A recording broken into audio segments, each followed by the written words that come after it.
Tak, už nějakou dobu bruslíte třeba a zjistíte, že vám úplně není pohodlná botička bruslí, kterou jste koupili. Co s tím dělat? Poměrně často s tím nejde dělat nic, ale nějaké možnosti jsou. U K2 je botička, která je časem trošičku tvarovatelná, to znamená, pokud máte K2, na krámě vám sedly, potom na stezce to není úplně takový, počkejte ještě. Jo?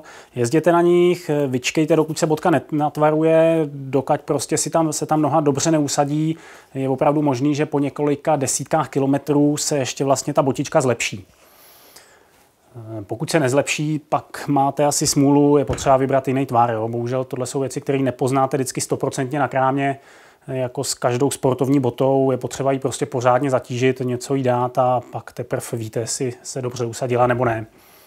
Powerslide, ten má botičky vypejkací, je to trošku u fitness bruslí nestandardní, to znamená, u těch vyndáte vlastně botičku ven, jsou to tyhle ty brusle vlastně té modelové řady V, poznáte ji vlastně podle toho, že mají utahování tady přes ten jakoby boa systém, jo, na to lanko.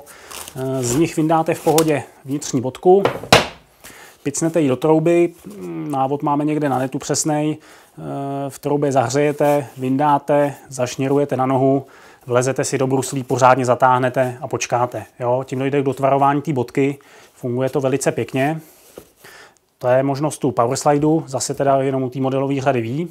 Pokud máte jakýkoliv jiný brusle, a prostě vám dobře nesedějí na noze, záleží teda, jak nesedějí. Kde tlačej, pokud jsou malí, neuděláte obvykle nic, ale pokud třeba jenom se vám v nich blbě drží balanc, často pomůže výměna vložky. Zvlášť v levných bruslích jsou ty vložky strašlivě mizerný. Pokud tam dáte jakoukoliv ortopedickou vložku nebo prostě jakoukoliv lepší vložku, opravdu hodně vylepšíte jízdní vlastnosti té brusle. Ovladatelnost se zlepší, usazení nohy se zlepší, je to opravdu znát. My tady máme buď klasický sportovní vložky, nebo tady ty tvarovatelné Frontotixy. Za mě naprosto špičková vložka do boty. Dá se to použít do přeskáčů, do běžeckých bod, do bot na běžky a i do bruslí teda. Jo, vložka jde nahřát, hodit do boty, nazout, pak tam jsou takový trošku prostě cviky, kterýma tu vložku dotvarujete. Opravdu výrazně se to zlepší. Nevýhoda, cenovka od nějakých 1500 do 2000 zhruba, ale opravdu pokud bruslíte, obzvlášť sportovně, jste v té brusli dlouho, chcete tu brusli přesně víc, dobře jezdit techniku, nové vložky jsou výborný. Další možností, jak ta brusle nesedí, často u závodních bruslí nebo prostě u tvrdých bruslí, teď tady mám jen ty závodní, často jsou otlaky v místě kolem kotníků a kolem pat. Tam se dělá takovýhle neoprénový návlek, většinou buď 2 nebo 3 mm, možná i jiný tloušťky. Ten zkrátka navlečete vlastně na patu a oblíkáte pak brusly i s tím návlekem. Jo, pomůže to opravdu hodně proti těm odřeninám právě kolem těch namáhaných míst, jako jsou kotníky, paty. Často to vozejí závodníci nebo prostě sportovní bruslaři.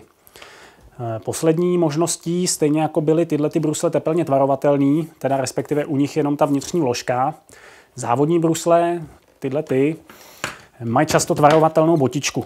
To, co se na té botičce tvaruje, je přímo ten skelet té brusle. Jo, často je to tady ta karbonová část, kterou potřebujete buď nahřát celou někde v troubě, nebo ji nahřát jenom lokálně a vytvarovat jenom třeba kolem kotníků, kolem paty.